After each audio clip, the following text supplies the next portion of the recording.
everyone, and welcome to the deep dive. We're tackling something today that, maybe you've been researching on your own a little bit. It's tooth hemisections. Yeah, they can sound a little intimidating. Yeah, exactly. We're going to try to, really break it all down and make it crystal clear exactly what's involved. Yeah, all those technical terms, we're going to try to lay it out in plain language so you can understand what's going on. Exactly. So you know what it is, when it's done, how it works, and what to expect. Yeah, and we got some fascinating stuff from your research, too. Yeah, for sure. Did you know that this procedure has been around for, almost a century? Really? Yeah, it's not something new. Wow. Yeah. Okay, well, let's start with the basics. What is a hemisection? Yeah, so essentially it's removing half of a damaged tooth. Okay. But the key here is the goal is to save as much of the natural tooth as possible. Gotcha. So it's not just yanking the whole thing out. Right, it's different from a full extraction. Okay. Yeah, and we're talking about preserving what you can. Yeah, because I was reading that, it's significantly cheaper than doing a full extraction and then an implant. Yeah, it can be way more cost-effective in the long run. Oh, yeah, for sure. Especially when you think about, replacing a missing tooth with an implant or a bridge. Wow, yeah, that's a good point. Yeah. So when would a dentist even recommend a hemisection in the first place? So the most common reasons are root canal failure, severe decay, or fracture, and then gum disease that is localized to one root of the tooth. Okay. And it's important to understand that dentists generally prefer to save natural teeth whenever possible. Right, yeah, that makes sense. There's a whole philosophy in dentistry around conservation Right. and preserving, what nature gave you. Yeah, I mean, your natural teeth are designed to work together in a specific way. Absolutely. And, keeping as many as you can just makes sense. Totally. It maintains your bite and your overall oral health. Yeah, and I bet there's a psychological component to that as well. Absolutely. Losing a tooth can be a real blow to your self-esteem. Oh, for sure. And, a hemisection might not be the most fun thing in the world, but Right. it can help you hold on to that natural tooth. Right, and feel better about your smile. Exactly. Okay, so, I'm trying to visualize this in my head. So what happens during a hemisection? Walk us through the actual procedure. Okay, so imagine you're comfortably numb, right? The dentist makes a small incision in your gum to expose the tooth. Okay, And the roots. gotcha. Now, here's where it gets interesting. Okay. They actually separate the tooth in half. Wait, they split the tooth Yeah. in your mouth? Yeah, with very precise instruments, of course. Okay. And then they examine each half Okay. to decide which root needs to be removed. Okay, so it's kind of like a game time decision. Like, Yeah. all right, we can save this one's got to go. Exactly. Wow. And once they remove the damaged root, they clean the area thoroughly to prevent infection. Okay. And then they'll stick up that incision in your gum. And at that point is when they would put on a temporary crown. Exactly. Okay. It's kind of like a placeholder until the permanent one is ready. Makes sense. Yeah. Okay, so that's the procedure In a nutshell. in a nutshell. But, I got to ask, anytime you're dealing with dental work, there's going to be some level of discomfort. Yeah, sure. What are some of the typical side effects you might experience after a hemisection? So in the short term, you can expect some bleeding, some swelling, and some discomfort. This is pretty standard stuff Yeah. after any kind of oral surgery. Sure. But the good news is this usually subsides within a week or so. Okay, that's good. At least it's not like long term. Right. But I'm curious about, long-term complications. Yeah. What are some things people should be aware of down the road? So one of the biggest things is oral hygiene.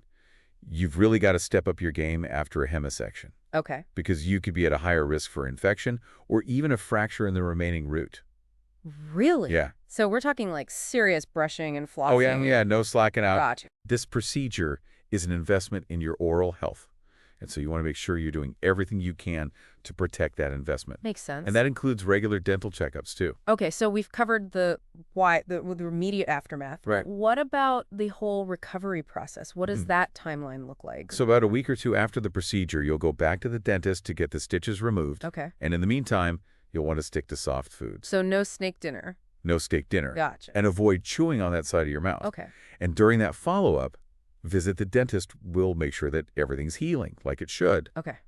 and that your bite is aligned properly. Gotcha. And then after a few months, when the area has fully healed, Okay. you'll get that permanent crown put in place. Right. And then it's all about those regular checkups Gotcha. to make sure everything stays healthy in the long run. So it's a process. It is. But, with proper care, a hemisection can really help you keep that natural tooth for years to come. Absolutely. It's not a quick fix. Right. But it's a commitment to preserving your oral health. And speaking of commitment, let's talk about the cost. How much does all of this set you back? Well, that's where things get a little tricky. Yeah, I bet. The good news is hemisections are often covered by insurance, Okay, including Medicare and Medicaid. that's good. But as with anything insurance related. I'm sure there are nuances. Yeah, there are nuances. And so we're going to dive deeper into the financial aspects in the next part of our deep dive. Okay, so stay tuned, folks. We'll be back after a quick break to break down all those costs and help you navigate the financial side of getting a hemisection.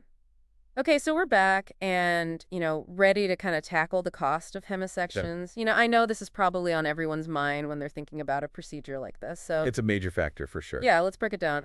Yeah, before we get into the specifics though, I think it's helpful to understand why dentists are so adamant about saving natural teeth. Yeah, why is it so important? Well, think of your teeth like the foundation of a house. Okay. If you start removing parts of that foundation, the whole structure can become unstable. Interesting. So you're saying losing even one tooth can affect your whole bite. Exactly. Oh, wow. And that can lead to all sorts of problems down the road, like difficulty chewing, jaw pain, even changes in your facial appearance. Yeah, you don't think about those things. I mean, it's like each tooth is a vital role to Absolutely. keep everything functioning, right? Exactly. Ah. And, while replacements like implants and bridges are amazing, Right. they're still not a perfect substitute for your natural teeth. So a hemisection is kind of like a compromise. Yeah, that's a great way to put it. Okay, there's a problem, but let's try to save what we can. Right. It's a conservative approach Okay. that aims to preserve the function and the aesthetics, Okay. but still address the underlying issue. Now, we talked about some of the common reasons for a hemisection, Right. but the research also mentioned some less common ones. Yeah. One thing I saw was furcation involvement. What is that? It sounds scary, Does this sound kind of scary? but it's pretty straightforward. So think about it this way. You know how the roots of a tree branch out? Yeah. Well, sometimes when gum disease gets really bad, it affects the area where the roots of your tooth branch out. Oh, okay. And that's called the furcation. Okay. And it creates these little pockets where bacteria can hide, Hmm. and it can be really difficult to clean. So it's like the gum disease is attacking the core of the tooth where the roots come together? You got it. And if it's mainly affecting one root, a hemisection might be a way to remove that problem area Okay. while saving the rest of the tooth. It's like targeted surgery for your tooth. Exactly. It's about precision and preserving as much healthy structure as possible. Now, while we're talking about less common reasons, a root resorption was another one. Root resorption. What is that? So basically, it's when your body starts to break down the root of the tooth. Okay. It can happen for a lot of reasons. Sometimes it's linked to trauma. Other times it's related to orthodontic treatment. Okay. But the bottom line is it can weaken the tooth Okay. and make it more susceptible to fracture. So in those cases, a hemisection might be a way to kind of salvage the portion of the tooth that is healthy. That's right. It's Yeah. all about assessing the damage and determining if there's enough viable structure to work with. Wow. It's amazing what dentists can do these days to save teeth. Yeah, I mean, things that you would have thought would have been a goner years ago. it really is a testament to the advancements in dentistry. Yeah, for sure. We have so many tools and techniques now. Now, one thing I wanted to clarify about hemisected tooth is why are they usually not strong enough to support bridges? Ah, that's a great question. Yeah. And it goes back to that analogy of the tree. Okay. When you remove half of a tooth, you're essentially weakening the structure. Oh, okay. It's not as stable as a whole tooth. Yeah, it's like trying to build a bridge on a foundation that's partially eroded. Exactly. It's just not as reliable, and the forces involved in chewing Right. could put too much stress on that tooth. Which could lead to, more damage. Exactly. So dentists generally recommend letting a hemisected tooth just function as a standalone unit Okay. and using other stronger teeth to support any bridges you might need. Makes sense. Got to play it safe. Absolutely. And that brings us back to, finding a dentist who is experienced in performing hemisections. Right, because this isn't just, a routine filling. Exactly. This All is right. more in depth. It requires a specific skill set. So how do you even begin to look for a dentist who specializes in this? Well, your general dentist is a great starting point. Okay. They can often refer you to a periodontist. Okay, a periodontist, and that's someone who specializes in what? Gum disease and performing surgical procedures. So they would have the training for this. Exactly. And don't hesitate to ask, potential dentists about their experience with this specific procedure. Okay. How many have they performed? Yeah, what's their success rate? Exactly. Yeah, that's a good question. These are all valid questions to ask. Right, it's your mouth. Exactly. You have the right to... It's your health. Yeah. You have the right to ask those questions. And make sure you feel comfortable with who you're choosing. Exactly.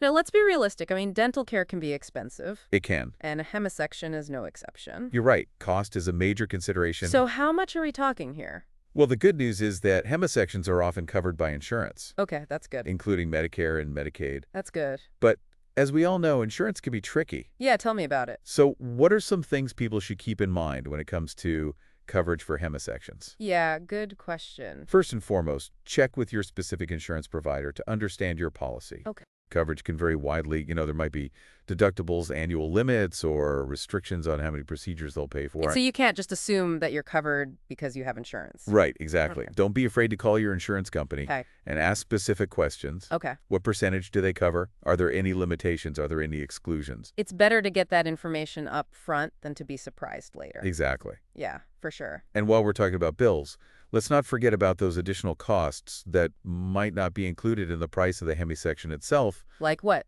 like antibiotics to prevent infection, Yeah. follow-up exams to get stitches removed, Oh, right. X-rays to monitor healing. Yeah, those all cost money. Those all cost money, and our research said they could range anywhere from $10 to $250. Wow, that's a big range. Yeah, it is a pretty big range, and it just highlights the fact that costs can vary. Right, depending on where you live. Yeah, depending on where you live, the dentist's fees, and the complexity of your case. Yeah, so it's helpful to have like a general idea, Yeah, but you really should talk to your dentist to get a more, specific absolutely. estimate for your situation. Personalized estimate, for sure. Now, I know some people are probably thinking, just yank the tooth. Yeah, It seems like a quicker, cheaper option. right. But our research really emphasized that that should be a last resort. It should be a last resort, and there's a good reason for that. Remember what we talked about earlier? About saving your natural teeth? About saving your natural teeth? Yeah. Well, extraction throws a wrench into that whole equation. Yeah, because now you're not just paying for the extraction, you're paying for. Now you're paying to replace the tooth. Yeah, down the road. Exactly. Implants, bridges, dentures, those can all get pretty pricey. Yeah,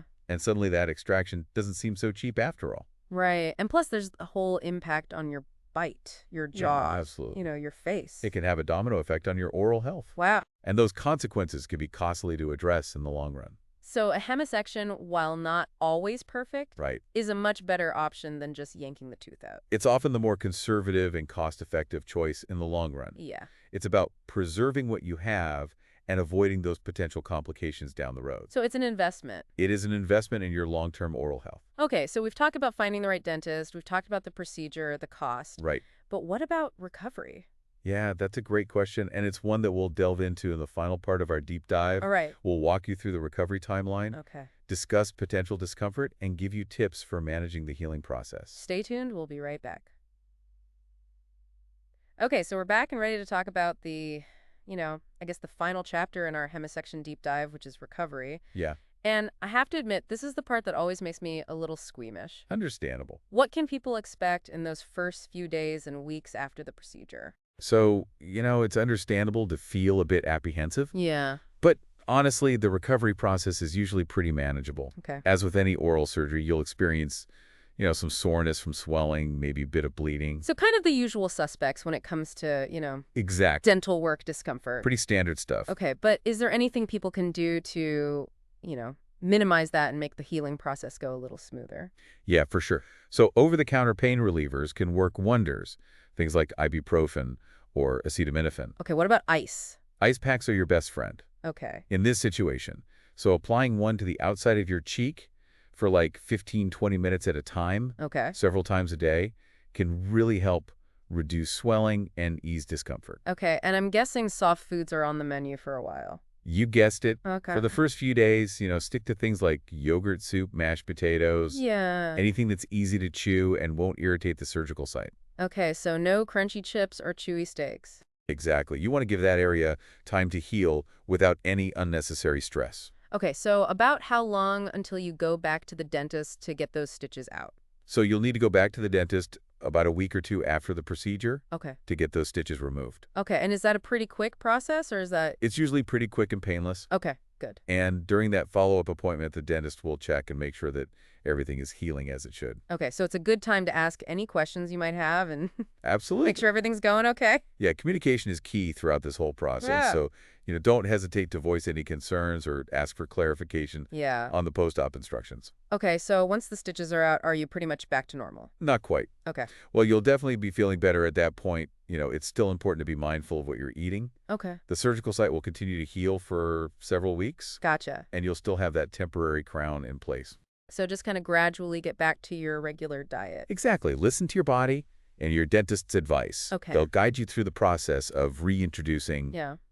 more solid food. How about follow-up appointments? How often do you have to see the dentist after you've had this done? So you'll likely have a few follow-up appointments spaced out over the first few months. Okay. These are really crucial for monitoring the healing process, Okay. ensuring that that temporary crown is holding up well, Yeah. and addressing any issues that might arise. So it's not just, a one and done kind of procedure. It's not a one and done. There's some follow-up involved. There's definitely some follow-up. Okay. And once the permanent crown is in place, then you'll just go back to your regular checkup schedule. Okay. And those regular checkups are essential for maintaining the health of your hemisected tooth. So even though a hemisection can save your tooth, that doesn't mean you're off the hook when it comes to oral hygiene. Absolutely not. Yeah. If anything, you need to be even more diligent Right. about brushing, flossing, and seeing your dentist. So it's really a partnership It's a partnership. between you and your dentist to really take care of this. You and your dentist working together. Okay, now one last question. I know people are wondering about this.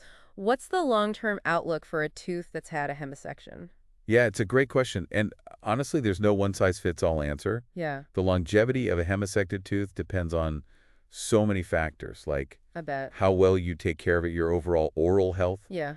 Even genetics can play a role. So it's kind of like any other part of your body. Exactly. There are things you can control and things you can't. Okay, but research does show that it can last for a good amount of time. Research consistently shows that, a hemisected tooth with proper care can provide many years of function and comfort. That's good to know. It might not last as long as a natural untouched tooth, Right. but it can be a really valuable way to extend the life of a tooth that might otherwise be lost. And when you weigh that against the complications and the costs of, an extraction and replacement, Yeah. it seems like a really good option. It really highlights the value of trying to save that natural tooth.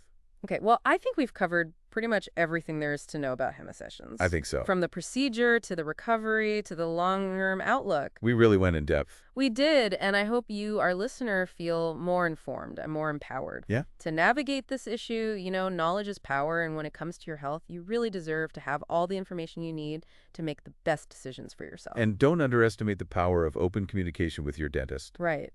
They are your partner in this journey. Yeah. And together you can create a plan that meets your individual needs. That's what it's all about. That's what the deep dive is all about, is giving you the tools to be an active participant in your own health journey. Exactly. Thanks for joining us. Until next time, keep diving deep.